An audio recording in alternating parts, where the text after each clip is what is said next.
பக்கத்தில் இருக்கிறவங்களுக்கு, சபைக்குள்ள இருக்கிறவங்களுக்கு, உங்களுக்கு முன்னாக இருக்கிற அந்த ஏழைகளுக்கு, அந்த விதவைகளுக்கு, திக்கற்ற பிள்ளைகளையும் விதவைகளையும் விசாரிக்கிறதும் உலகத்தால் கரைபடாதபடி தன்னை காத்து கொள்ளுகிறதுமே பிதாவாகி தேவனுக்கு முன்பாக மாசில்லாத சுத்தமான பலி.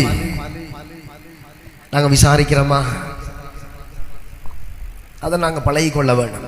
அதை நான் சொன்னேன். ஒரு மகள் ஜஃப்னாவில் இருந்து கேட்குறாங்க, இப்படி எனக்கு ஒரு உதவி வேணும், என்னுடைய இருதயத்தில் டியூப் வச்சிருக்குது, சுவாசிக்க இல்லாமல் ஒரு நாள் அவதிப்பட்டால் கிடந்து கதைச்சு கொண்டு முடியலை முடியலை இப்படியோ காய்ச்சி கொண்டு. நானும் ஆண்டவர் என்னப்பா நான் ஜெபிக்கிறேன், ஆண்டவரே மறுபடியும் ஜீவனை தாரும், நீங்க ஊதிய சுவாசம் ஜீவ சுவாசம், இன்னும் ஆயுள கூட்டி தாங்க, இந்த சுவாசம் நன்றாக வேலையட்டும், சுவாச குழாய் நன்றாக வேலையட்டும் ஜபிக்கிறோம்.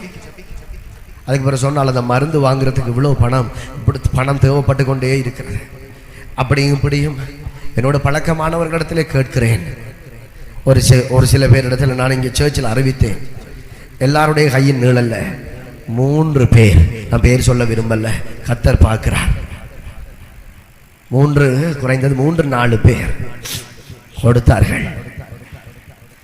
அந்த பணத்தை நானும் போட்டு 10,000 எங்களால் முடிந்த 10,000 ரூபாய் காசை போன கிழமை அனுப்பி வைத்தேன். அந்த ஆசீர்வாதம் உங்களுக்குரியது. இரண்டு ஆண்டவர் எனக்கு நினைவுபடுத்தியது, நான் நோயா இருந்தேன், என்னை பார்க்க வரல, நான் காவலில் இருந்தேன், என்னை விசாரிக்க வரல, நான் பசியா இருந்தேன், எனக்கு நீங்க சாப்பாடு தரல, நான் ஆடை இல்லாமல் இருந்தேன், எனக்கு ஆட தரல, எப்பாண்டவரே இப்படிலாம் இருந்தீங்கன்னு சீஷர்கள் கேட்குறாங்க. இதெல்லாம் தேவனுடைய வார்த்தை. இதுக்கு கீழ்ப்படியாம நாங்கள் முழங்கால் பாடிட்டு ஜெபிச்சு அபிஷேகத்தை பெற்றுக்கொண்டு ஒரு பிரயோஜனமும் இல்லை.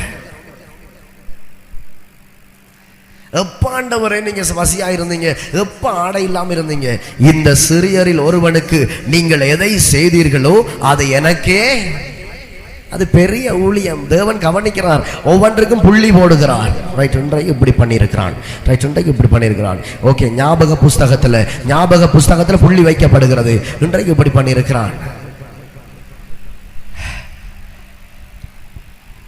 ஜீவ புஸ்தகம், அடுத்தது ஞாபக புஸ்தகம். ஒரு நாள் திறப்பார், எல்லாமே முட்டை 0 எப்படி இருக்க, அழுகையும் பற்கடிப்பும் நிறைந்த இடத்துக்கு போ.